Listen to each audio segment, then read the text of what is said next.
Hello po. Good morning po. Marami pong disadvantages ang pagkakaroon ng isang special kid.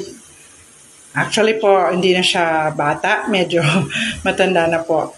Pero marami pong disadvantages. Una na po, lagi po siyang nabubuli, lalo na po nung bata pa siya. Nung elementary school po, lalo na, at even high school po. At isa pa pong disadvantage ay wala pong tiwala sa kanya yung ibang parents. Like, may mga parents po na nagrereklamo sa kanya.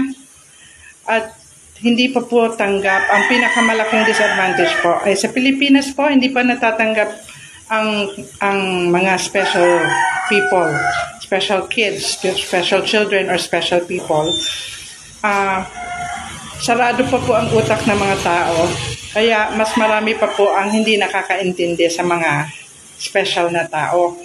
Sana po ay dumating ang pagkakataon na mas maraming tao ang maging open po at makaintindi sa mga taong special. Yun lang po. Marami pong salamat.